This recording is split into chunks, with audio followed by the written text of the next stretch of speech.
Welcome to the From There to Here podcast, in which we talk to people in the public eye about their journey through life, the challenges they've faced, the solutions they've found, and the help they've received along the way.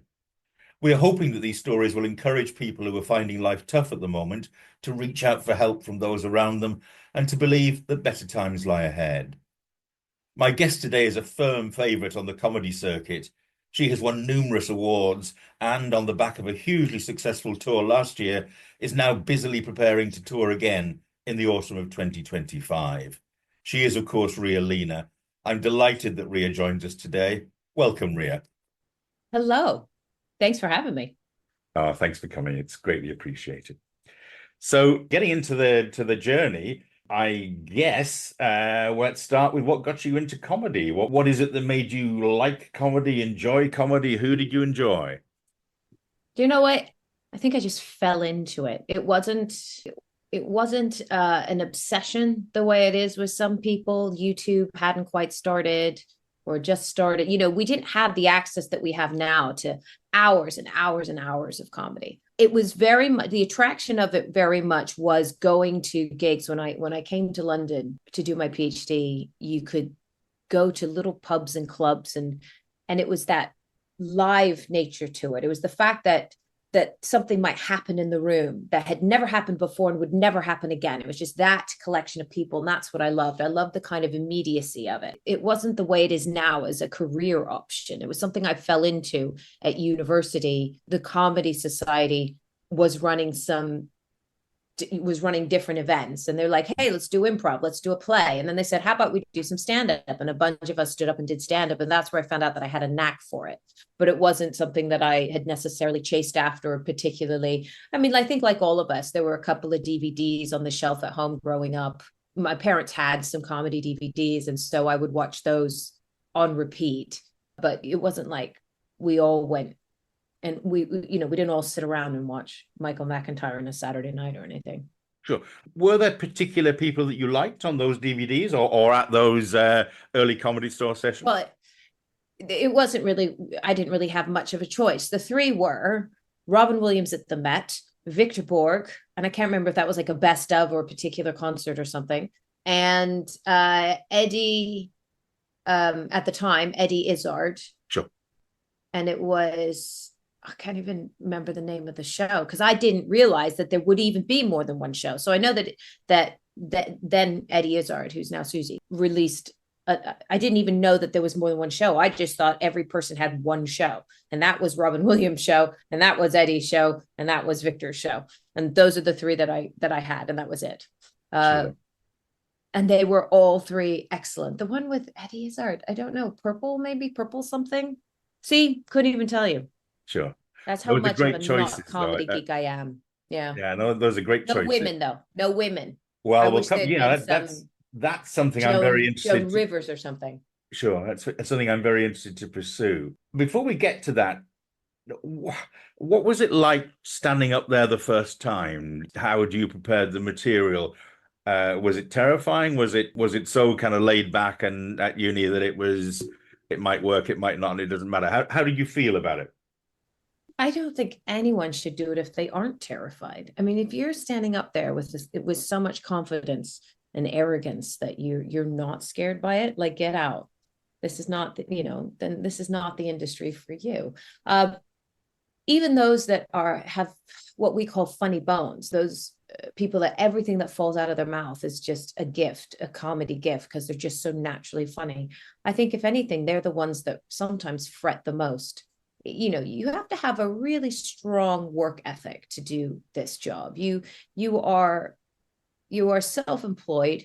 You are your own discipline. You are your own regiment. So that's what it takes to do this. It really isn't, you have to have the determination to stand up that first time, be absolutely scared out of your wits, and then go away and do what it takes to get up there again, which should be looking at what you did, studying other people, writing more, learning, and so forth. If you're so arrogant as to stand up there going, I got this, don't do it. Go into banking.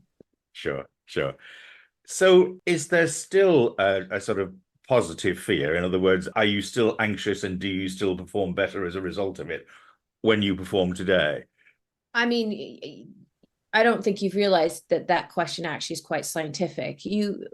What stand-up comedians and actors and anybody who combats stage fright learns to deal with is the fight flight response. You're learning how to work with your adrenaline rush as opposed to against it. We call it fight flight. It's actually more than that. There's fight flight freeze friend, and there's one other, fight flight freeze friend. And so as you practice doing comedy, because stand-up comedy is a very rare art form, you cannot practice it at home. You can only practice it in situ. Of course, you can memorize your material at home, you can write at home, but really you have no real clue as to whether something truly works and exactly how to perform it and exactly how to get the best out of it, and whether or not people are going to be offended by it or tickled by it is to get up on stage and do it in a room. Sure. There's a lot you can prep, just like go to the gym. Of course, that's going to have an effect on your body, but it's going to strengthen your body. But ultimately, it's not going to make you a better dancer or a better construction worker unless you actually do the work. So the better you get, or the more experience you have with stand-up, the better you are understanding your own reaction. And there's some people who still get incredible, they're highly successful stand-up comedians, and they still get this huge, adrenaline response right before they go on stage, i.e. stage fright. But they obviously have learned how to cope with that, or they wouldn't still be doing it. And you have learned how to cope with it, or it has abated somewhat during the time that you've been doing it? Well, both, really. Okay. You learn how to deal with it, but also depending on the show, as you play larger and larger gigs, I suppose small local ones become less intimidating. Sure. And how does it feel? But if you don't have any adrenaline reaction, then you're not really doing your job. Sure. You're dead, you're dead, what we call dead behind the eyes. If you're getting no adrenaline reaction to getting on stage, then again, I question, why are you doing it? So you alluded earlier to the relatively low number of women comedians, maybe slightly on the up, but still very much a minority. Tell me about that. How do you feel about that? Why is that? Well, first of all, it is catching up, but like anything over time, you have to give it time for numbers to equalize. And I truly believe that will. And it isn't just women. We're seeing more people of color. We're seeing more people of different classes. We're seeing more people from the LGBTQ plus community. We're basically seeing a broadening of the diversity of comedy, which is a great thing, because what we're seeing, therefore, is an increased representation of our audience reflected on stage, which until we started to see it, I think until women started to see it, women didn't realize they missed it. So when I first started comedy, it was designed by and for men. And I don't mean that in a negative way, but essentially men were going around telling everybody what they think. This stems out of hundreds of years of men being the only people who are allowed to stand up and tell you what they think. And this spread into the art form of comedy. And then there were here and there one or two women, of course. Joan Rivers had been going since the 50s. Of course, you had Lucille Ball, you've got Betty White. So, I mean, there's some really iconic names of women that really pushed through early on and paved the way for other women to come through. But stand-up comedy itself and the circuit as it was, I mean, this is an evening job. You're starting at 7, 8, 9 o'clock at night. You're finishing, therefore, at 10, 11, 12 o'clock at night. And, and often there is no more public transport. There is no way of getting home. You are alone. And these things don't lend themselves to single or women on their own, especially if they're young women, traveling about safely. So overall, the system, it's a hard life to live and a hard system to work in. And back in the 90s, it's all by phone calls and cash payments, and the expectations of women, especially when it comes to family responsibilities and family roles, meant that just wasn't who's putting the baby to bed if you're out on stage. Now, obviously, as with everything, attitudes towards women doing whatever they want to do have changed over time. And so now we're seeing in comedy more and more women. I don't think we are a minority. I think that's an over-exaggeration. I think there is quite a few of us. What has broadened is not just participation, but the definition of comedian. Stand-up comedy in its alternative form, as it was called the alternative circuit, was one man, a microphone, and possibly a stool and a spotlight. And that was it. But we know from Victoria Wood, we know from, oh gosh, I haven't finished my tea yet. What's the double act called? French and Saunders. Thank you. French and Saunders. We know that there were women doing comedy that was actually popular on a national scale, but it wasn't stand-up per se, although they may have started to a certain extent in the live clubs. So as more and more women pushed their way in or said, no, I can get home at night, and yes, I will be fine, and yes, I am going to do this, so too did the relaxing of the understanding that we could. But it wasn't easy in the early days. It certainly wasn't. You walk on stage and people go, oh, it's a woman. Oh, this is going to be crap. And part of that was because in especially those more progressive promoters, in the interest of helping the development of women on the circuit, they might put a woman who wasn't ready at that level into that situation in order to give her the experience she needed to get to that level. And that created this false idea that women aren't funny. I mean, Joe Brandt, there's another great example. And then, you've got Rona Cameron, you've got women that have been doing comedy all of this time, but it might not fit that narrow definition of stand-up comedy. But now we're going, okay, you could be a comedian in a wider and wider capacity, stand-up being one way of expressing yourself. Because when Funny Women, the comedy competition started in 2003, what it really told us was how broad women are in their expression of comedy.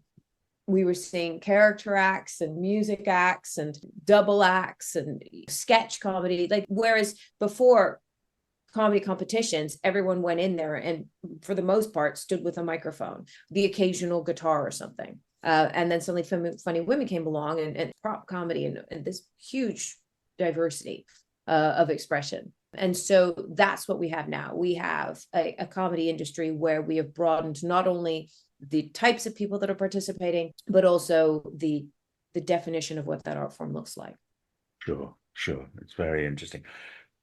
My sense, and you are far better qualified than I to judge this, but my sense is that not only are you still more likely, if you go through the Edinburgh Fringe program, for example, to see a male comedy act as opposed to a female comedy act, though the representation is improving. I also sense that the audience is more likely to be predominantly male. Is that your experience? And are the two linked in some way?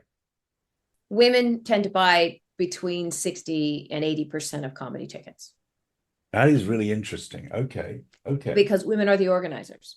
So if you're in a couple, it tends to be the woman that books the tickets because she tends to be the one that's more organized. Whether that has changed over time, I can't tell you. I don't run comedy clubs, but I'm not sure where you got these impressions. So it's hard for me to comment on impressions. Sure. So 3 of the 5 people that were nominated for the top comedy award in Edinburgh this year were either female or, other identifying. My understanding is that we had a straight woman, we had a lesbian, so possibly bi woman, we had a non-binary person, we had a gay man, and I'm sorry I don't know who the 5th is, but already those were the nominees for the top award. So that is fantastic. So is it problem solved in a sense, or are there still challenges faced by women comedy acts that are not faced by men? Of course there are. Look, how many women are hosting quiz shows versus men are hosting quiz shows? How many women are on panel shows versus men who are on panel shows? Sure. As they look to, it's funny how as the industry looks to include a wider diversity of people. So for example, there's been a huge push to include LGBTQ, which I think is wonderful, right, but it's never been at the expense of the men. So then suddenly we go, okay, we had a huge push for women to get on panel shows. We managed to get 2 regularly on Mock the Week before it unfortunately was canceled, but that was still only 2 out of 7. Yeah. So 2 out of 7 chairs. And I certainly did it with people like Tom Allen. So we were starting to see more representation with ways across that, which is wonderful.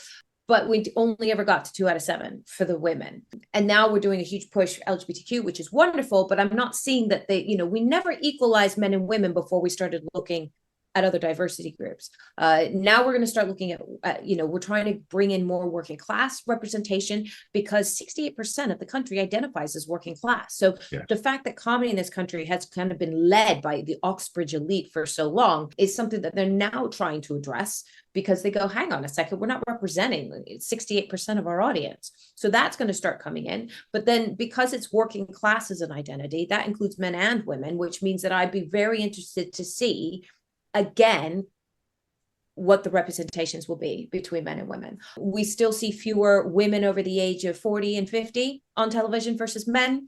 If you look at news coverage, even, for example, of the debate, the American, the Kamala Harris, Donald Trump debate, if you look at some of the mainstream broadcasters who were doing that, I remember in one particular channel, it was a man who was clearly over 60 and a woman who was probably in her 30s. So we've got this disparity. Where's the woman in her 60s? Why? And then there are two commentators on the debate who were invited from Democrats and Republicans abroad, and Democrats abroad and Republicans overseas were both older white men. So yeah, of course it's still an issue, because we're just going, we're, so great. A woman in her 30s has got a fantastic job, and it was great to see her, and she did a wonderful job. But what happened to the woman in her 60s who also started her career at the same time as the guy did? Where is she? Yes. And why has she been retired? And this is what we're still working on. So what happened in Edinburgh at the awards is a wonderful thing. And I know at least 4 of those acts, and they're all fabulous acts. They were fabulous. Fantastic. And so that was great to see, but it doesn't, this idea that it's won because one award has diversity, of course not. Like, just look around you, look at representation. By your own impression, you said if you looked in the Edinburgh Fringe program, there's tons of men. Now, the only reason that's slightly not a great example is because we can self-apply. So if more men apply to do the Fringe than women, we can't hold that against anybody. That's nobody's fault. That, if it was a curated festival, then we could start to ask questions. It's not a curated festival. If more men are in a position to be able to go to the Edinburgh Fringe Festival, or to want to go to the Edinburgh Fringe Festival, that is just nature, and we let it take its course. But in places where decisions are actively being made about who's going to front this show, who's going to guest on this show, who are we going to have hosting quiz shows, which run for, yes, how many quiz shows can you name that are hosted by women? I can think of Only Connect, which is Victoria and Corin Mitchell, and I can think of Just a Minute, which is Sue Perkins. Yeah, absolutely. QI, Sandy Toksvig. Yeah,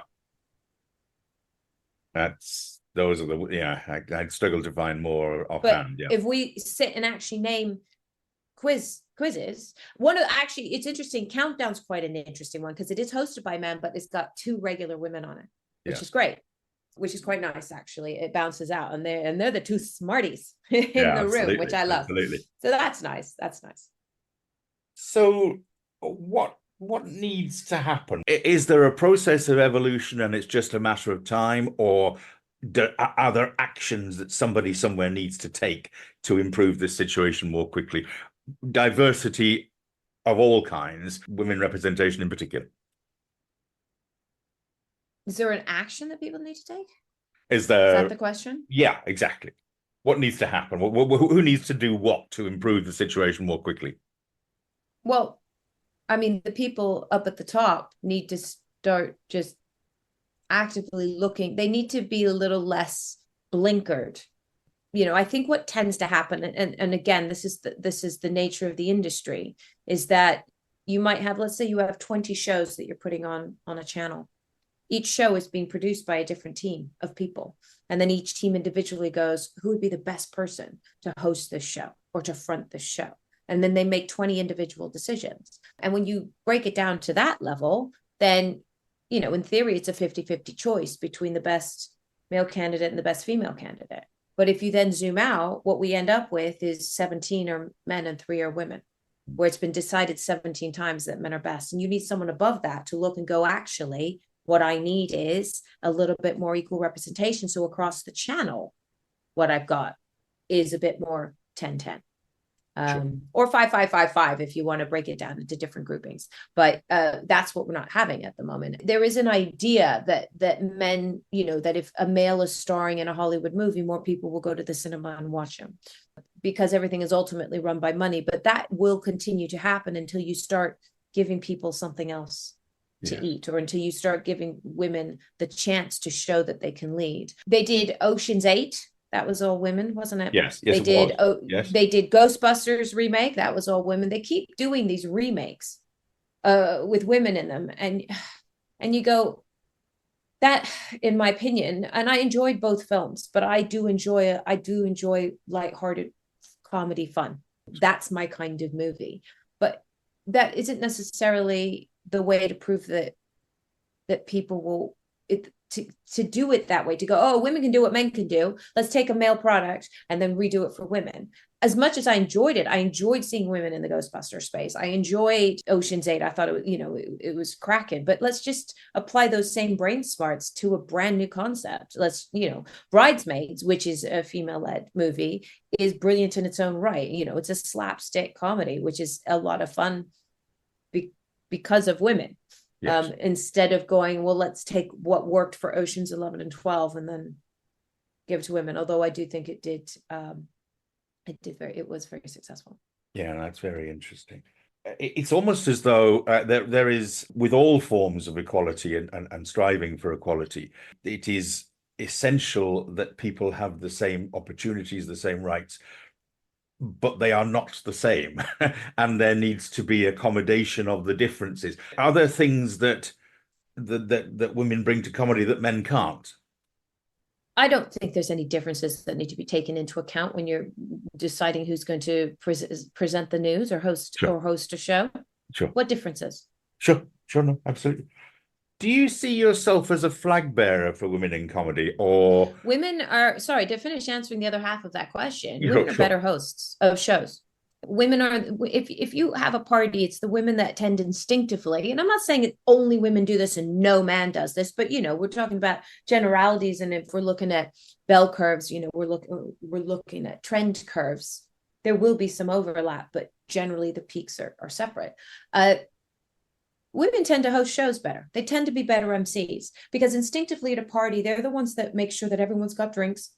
Everyone's okay. Do you know where the toilet is? Can I take your coat? Is it too cold in here? Are you comfortable? Women are the ones that are doing those checks. That it's part of that maternal nurturing instinct that doesn't come as naturally to men. So women tend to create a better environment in a comedy show because they're the ones that come out and go, hey, we're going to have fun. And you and I are going to have a little bit of banter, but ultimately I want everyone to enjoy themselves because you've all paid the same ticket price to be here and we all want to have fun. And that's why we're here. And I'm going to set you up. I'm going to get you ready to enjoy the first, the second, the third act. There are times and don't get me wrong, there's some excellent hosts that don't do it, male hosts that don't do any of these things. But there are times where the man comes on and goes, I'm on with 3 of the men. I want you to like me best. So I'm going to do whatever it takes to make sure that you like me, the host of the show, better than all of the other acts, because you don't even realize that I'm a comedian too. Because it's been a common misconception of the audience that if you're hosting the show, you're not actually a comedian. And the number, every comic that's ever hosted a show has heard, and in the last 30 years, has had someone come up to them and say, hey, you were really funny. You should do comedy too. Because they don't realize that it is actually an additional skill set. So I would say, women bring that to the table, to comedy. Okay, fantastic. You've spoken often, sometimes in your comedy and elsewhere, about being on the autism spectrum. Yeah. Tell us a little bit about that, if you will. What impact it has had on you, what is good and what is not so good about it. I suspect both apply. I'm sorry, could you be more, what are you asking? So what has been the impact of being on the spectrum in your life, first of all, and then we'll ask about your comedy? A lot of people have things like body dysmorphia, and they look at themselves and they go, I wish I could change my hair. I wish I could change my thighs. I wish I could change. But the fact is, we are who we are. My hair is brown. My eyes are brown. I am autistic. So to say, how does that affect your life, suggests that I know any other way to be. Sure. How does being male affect your life? Sure. Compared to what? When you weren't male? Sure. I mean, how does wearing glasses affect your life? I suppose there was a time before you got glasses where you couldn't see, and we could say, well, before I got glasses, I couldn't see very well. But wearing glasses is a part of what what you need to do, and adjusting for my autism is something that I need to do, in the same way that somebody else has to wear a colostomy bag, or somebody else has to take 20 minutes in the morning of mindfulness, or they're a wreck for the rest of the day. It is what it is. It's very difficult to answer a comparative question when I have nothing to compare it to. I think from the way that you have spoken about the being on the spectrum, that you are keen to be identified in that way, and perhaps to help other people who might be on the spectrum or might think they are on the spectrum. Is that true? And tell us about that, if you will. I mean, I state it as fact. I speak for myself as an autistic. I'm careful about advocating for autism in general, because I can't possibly understand what it's like for other people's, just like with your last question, I can't understand what their journey is. So I don't want to sit here and go, all autistic people need to be treated like this. Of course. It's too broad a subject, and I have too narrow an experience, i.e. mine, to really be able to do that. But what I'm keen to be is not discriminated against for it. I'm keen that I'm not being not booked because people go, oh, she's autistic, she's going to be difficult, or she has additional needs, or oh, we'd have to cater to this. I very much am sensitive to the possibility that that is actively happening, even though you can't prove it, because comedy is ultimately subjective. It's very easy to go, oh, we're not hiring Ria because she's not quite right for the show. We're looking for a different, you could blame it all on the front side of it, on the comedy side of it, when in fact what it is, either consciously or subconsciously, is oh, I don't want to deal with her. And I'm very conscientious of that, not just for myself, but for anybody that presents differently. Now, one of the ironies of that is that as we, learn more and more about neurodiversity and autism and ADHD and all of these wonderful diversities that especially those in the arts are presenting themselves as, we're learning that actually most of us are. So when you're standing there going, oh, we don't want to deal with Ria, she's autistic, it's like, well, I am but another side of the same die that you live on. So yeah, I'm happy for people to state it as a fact that I am autistic. I don't tend to mention it on stage, or I mention it as a given rather than as an introduction, rather than as something that I'm wearing on my sleeve, or going, hi, I'm Ria Lina, I'm autistic, and let me filter everything through that identity. Partly because I need it taken as read. I need it to just be an acceptable thing, rather than, I say that though, as I think about it, I do obviously champion women and identify very strongly as a woman, and obviously being of color, being mixed race feeds into my identity, and being autistic feeds into my identity. It feeds into how I see things, how I express myself, and that comes across anyway. So yeah, there are times where I'll go, oh, by the way, I'm autistic, or I'll mention it, or I'll just say to the audience, oh, I was thinking about this the other day and it was really bugging me. My autism hates how this happens, or whatever I'll do. But I was doing comedy before I was diagnosed, so it isn't a forefront of my comedy identity, because that existed before the diagnosis. Sure. No, that's very interesting. How has life changed post-diagnosis? In other words, how is your life different since your diagnosis? Well, diagnosis alone allowed me to understand myself better, understand you understand yourself retroactively, things that happened in the past. You go, oh, that's why that happened, or that's why I have that, reaction to things. And then therefore going forward, it allows you to adapt for those things, and it allows you to take those things into account. I suppose, trying to think of an example of it, I suppose it's discovering, I don't know, it's perhaps a blind man discovering he's Black or something as an adult, and going, oh, that's why I'm treated that way. Oh, that's why, that's a bad example. That's a really crass example. But do you know what I mean? It's like he was always Black. He just didn't know it. Yes. I've always been autistic. I just didn't know it. And so it is about, I suppose my adaptations, what are his? He shouldn't have to make any adaptations just because he's Black. There should be nothing that he changes, just because this blind man finds out that he's Black. He should continue to be his own true self. But from my point of view, it meant that I made I made adaptations at home. I made changes to my own how I dispense energy and spend energy, I suppose is the best way to put it, and how I recoup that and other little coping mechanisms.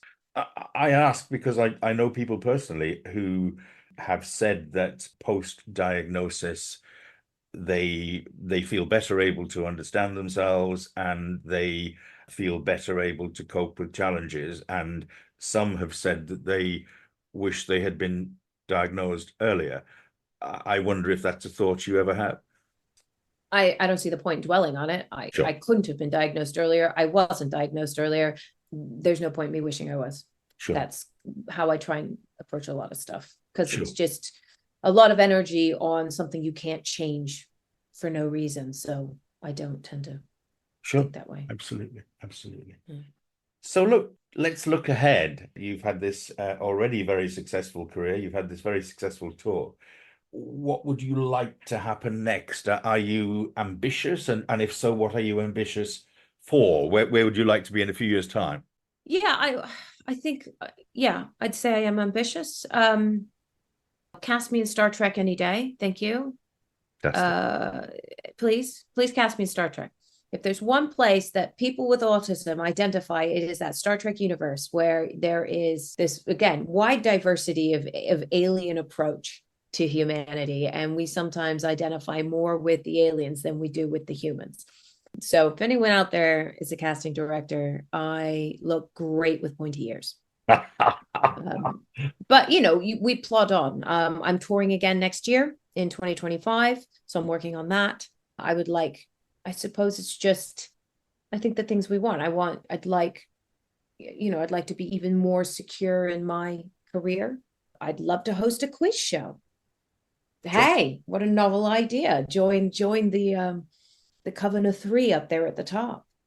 I'd Sure. love to do that. So, yeah, onwards and upwards. That's all you can do. Like I Well, said, like we said at the beginning, it's not totally up to me. All I can do is my best and bring my best to every job, and hope that someone up at the top finally realizes that with overview and oversight, that I do deserve a place on the next echelon.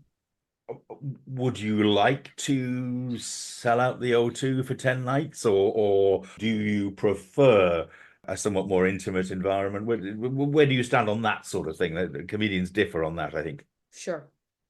I mean, I guess. I don't know. Maybe. What advice would you give to women or to anyone wanting to start a career in comedy? You've got somebody out there who's 15 who feels within them that they could do it and that they've got something to say. What would you Don't. think? What are you doing? Don't. If you're 15, you have something to say, go do something with that. Go and become an activist, a politician, go create a new form of renewable energy. Don't just stand on stage and tell jokes. For goodness sake, do something proper with your life. Are you kidding me? Go and get a job, build a pension, like do proper stuff. I'm in the arts because due to a late autistic diagnosis, I didn't work in any other field. I have degrees coming out my ears, and yet I couldn't make that into a really viable contribution to life. If you're 15 and you aspire to want to say something, then go and make that happen. Yeah, no, That's what I say. And same to my kids. I was raised very traditionally, even though I live in this world and I fight in this world, and there's a reason that I live and fight in this world. I need I actually, ironically, for an autistic, I cannot stand being boxed in by regularity. I find that very claustrophobic. So I need every day to be different, and I need to be here and then there and everything else. Everyone says, we think you have ADHD. And I went, no, I know you think that, but I don't have ADHD.